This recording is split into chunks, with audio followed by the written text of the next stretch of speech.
And Beth joins me now live from Westminster, as tonight it's been claimed that Britain's leading banks are preparing to pull out of the UK next year because of Brexit. The warnings come from the head of the British Bankers Association in tomorrow morning's Observer newspaper. So, Beth, is this more posturing from the city, or is this a credible threat?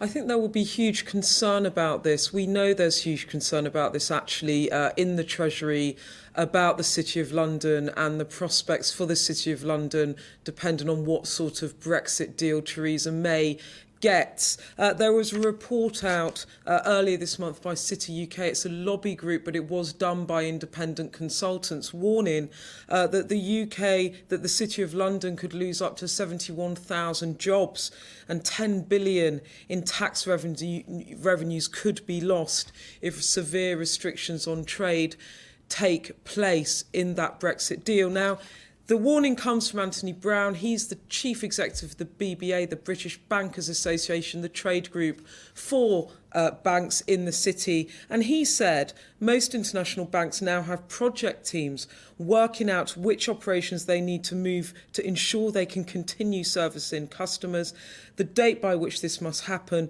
and how best to do it. Their hands are quivering over the relocate button.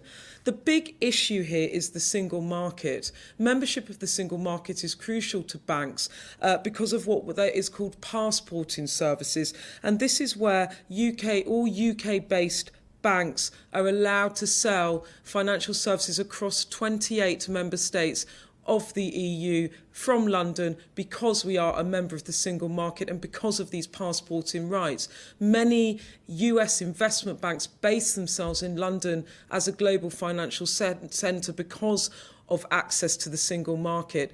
So big concerns that if that deal radically changes, it will have a huge knock-on effect for banks. But you do ask, and you have to ask, is it more project fear? Banks were warning about this in the run-up to the EU referendum. And I certainly think that this is some hard lobbying.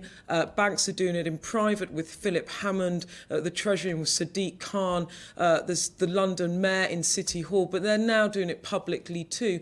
But there are some signs that some banks really are beginning to vote with their feet. The Financial Times had a report earlier this month that VTB, which is one of Russia's investment banks, a small bank relative to the big global giants such as Goldman Sachs or Morgan Stanley, but that bank said that they were planning to move out of London. Goldman Sachs itself reported to be drawing up plans to move 2,000 jobs out of London into another financial centre in the EU. So scaremongering, yes, but the threat is real, and Theresa May will not want to knock on the economy by a big desertion of the City of London.